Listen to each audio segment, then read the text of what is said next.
ఇళ్లలో పెళ్లి అంటే అందరికీ ఇంట్రెస్టే. సెలబ్రిటీలైతే ఇంకా స్పెషల్. సినిమా వాళ్ళైతే ఇక చెప్పనక్కర్లేదు. మరి అక్కినేని వారి ఇంట్లో పెళ్ళంటే అబ్బో ఆ ఇంట్రెస్ట్ రేంజే వేరు. సోషల్ మీడియాలో సందడి ఎక్కువే ఉంటుంది. అక్కినేని అఖిల్ పెళ్లి అయిపోయింది. కుర్రాడు యువరాజులా ఉంటే అమ్మాయి యువరాణిలా ఉంది. జంట బాగుంది. అయితే వివరాల్లోకి వెళితేనే చాలా విషయాలు తెలుస్తున్నాయి. అవి కూడా వెరైటీగా ఉన్నాయి.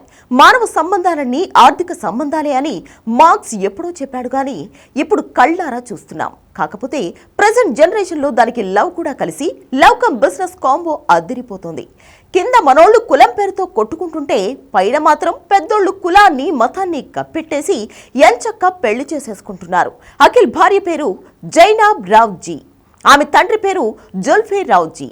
జైనాబ్ ఎంఎఫ్ హుస్సేన్ దగ్గర పెయింటింగ్ నేర్చుకుంది. అయితే జుల్ఫీ రావ్జీ కుటుంబానికి అక్కినేని కుటుంబానికి ఎప్పటి నుంచో అనుబంధం ఉంది.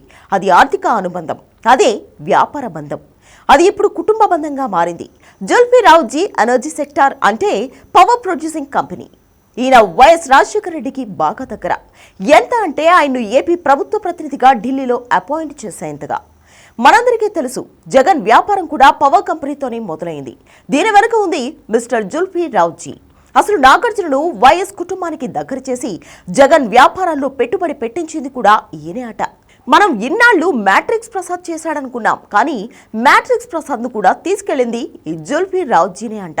సో అక్కినేని కుటుంబానికి రావ్జీ కుటుంబానికి మధ్య ఫెవికాల్ బంధమే ఉంది. అది ఇప్పుడు ఫ్యామిలీ బాండింగ్ అయిపోయింది. విచిత్రం ఏంటంటే అఖిల్ కంటే జైనాబ్ 9 ఏళ్లు పెద్ద.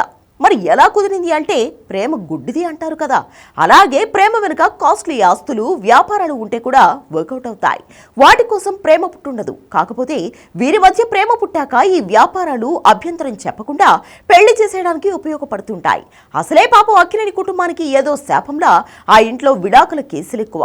అఖిల్ కూడా మొదట్లో జీవికే ఇంట్లో అమ్మాయిని పెళ్లి చేసుకోవాల్సింది.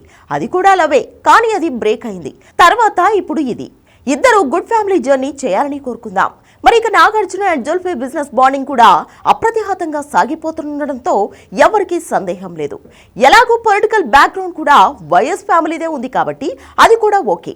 కాకపోతే నాగార్జున కూటమి నేతలతో కూడా రిలేషన్ బాగా మెయింటైన్ చేస్తున్నారు కాబట్టి ఢోకా ఏమీ ఉండదు.